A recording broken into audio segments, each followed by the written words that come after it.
অনেকদিন হলে আঙ্গো খেতে যাই কই চাই কোনো তরকারি টরকারি খায়নি। আবার আর হলে খিচুড়ির কুমড়ো শেষ কই হেন্নৌগা কুমড়ো আনিয়াম থাকলে তো স্বাস্থ্য ননদরে কই আন লাগে একটু। তো গেল যাইতে যাইতে দেহি বিলের মধ্যে ওম্মা মানছে কোনদিন কোনদিন জ্বালাও রই হেলাইছে তো আইও না দেহিও না কাম কাতলে সময় হয় না।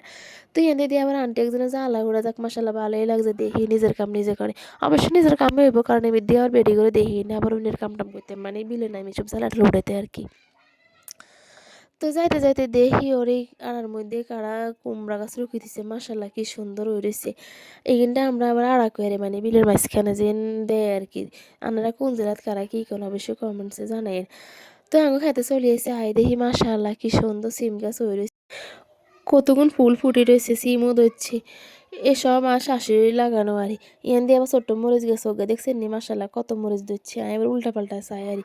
অনেকদিন হলো যেহেতু বিলের মধ্যে আইসি ভালোই লাগে ঘুরি গাড়ি চাই রোদ আস্তে আস্তে নন থেকে লাগে বই কতক্ষণ কথাবার্তা কইছি রোদের মধ্যে দুপুরে বেলা শীতকাল রোদের মধ্যে ভালোই লাগে।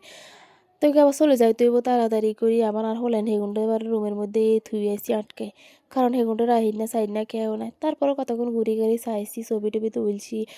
দেখছেন নালা সৌন্দর্য প্রাকৃতিক কত সুন্দর। তো টোয়েটা গাই সাইডে অনেকগুণ কুমড়াই আছে তুই আই সাই বাসি ছোট্ট গিয়ে লইছি কয়া মানুষ একজন আল্লাহ না অবশ্যই হেগুনের লেয়ারি আর হলেনের লেয়ারি খিচুড়ির লগে দেনের লেয়ারি কুমড়া আবার অত বেশি পছন্দ করি না। তো ছোট্ট সাইজের হোক গিয়ে লইছি দেখছেন নি কত টাটকা ফ্রেশ গাছের ফরমালিন মুক্ত। যাক লই আন চাই আন কই তাড়াতাড়ি চলে যাইতে হইব আবার হেগুনটার যেহেতু আর হলেন রুমে। তো এই বাড়ি চলে এসি আই অনেক কুড়ি কাড়ি লইয়াম সেগুলোর খিচুড়ি রাঁধতে দুপুর হয়ে গেছে, খাওয়ানোর সময় গেছে লগে আবার গাজর গল লইছি কারণ একত কুমড়া কি দিয়ে আবার সেগুনে বেশি খাইতে চায় না অল্প দূরে খায় বেশি খানা টানা নাই সেগুনে। তো এই ছোট্ট ফিজা কানে লইছি কুমড়া কাটি এই গাজরের লগে ছোট্ট ফিজি গিয়ে দিয়ে আমার ছোটো সাইজের আলু বেগা লইছি আলু দিয়ে অন্য পাতাতে লগে আর কিছু দিতে না যেহেতু এগুলোর পেটেও সমস্যা করতেছে ইদানিং। তো হেয়ার হরে যে রুমে আইসে আইকে হরান গুন্ডা থুই গেছি রুমের মধ্যে কি অবস্থা কি আরে তো আইসে দেহ আমার দুনুয়া কানতে কানতে শেষ হোলাগা তার লাগে বাড়ায় চলিয়ে তো যা কই বাবা পরে নিয়ে আমি একটু কাজ করি আইয়াম তারপরে হিগে তো মানে নিয়ে বাড়ে আইব তারপরে কি আমার কাম তো করতে হইব। তো হিগে রুমের ভিতরে থুই আবার দরজা লাগে চলিয়ে আর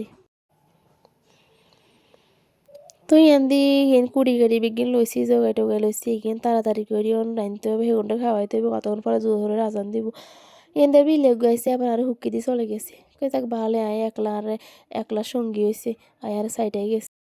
তো এনদে আমহলিনা মেশিন দিয়ে মানে আমরা এদিকে আমি আঙ্গে এদিকে আমহলিনা মেশিন কেন গো আনারা কারা কি কেন অবশ্যই কিনা অরিজিনাল তো একটা নাম আছে ব্যাকে ব্যাকে আঞ্চলিক ভাষাতে একটা না একটা তো আমরা কিন্তু আমহলিনা মেশিনকে কিন্তু কুচা কাছে রই আমারি এন দিয়ে আবার চাইলে গুণ লইছি কই এগুলো তো লগে দিতে হইব তো এগুন দুই দিয়ে লইছি তেল দিয়ে ছড়া দিয়েছি তাড়াতাড়ি করি কোনো রকম মতো বেশি স্পেশাল করে না একবারে নর্মালভাবে শুধু পেঁয়াজ দিয়ে তেল দিয়ে ছড়া দিছি মশলার গুঁড়ো সামনে দুগা দিছি এই মানে আর বাড়িতে গুঁড়া করা মশলা আর আয় আবার বাড়িতে গুঁড়া করা মশলা এগুনের খিচুড়ির লগে দিয়ে ধরেন এলাচি দারচিনি তেজপাতা আরও বিভিন্ন রকম মশলা এখানে বাড়িতে ব্লান্ডার করি তারপরে এগুলোর খিচুড়ি লেগে দিই বাড়তি কোনো কোনো মশলা মাঝে মাঝে আদা রসুন একটু একটু দিই তেমন বেশি দিই না এগুলো হালকা পাতলা একটু কোয়া দিই রাঁধে বাড়ি লই আর কি এই আর আজকে আর রাঁধা বাড়া এগুলো হইলে এগুলো খাওয়াই ঘুমলো আই থুমু।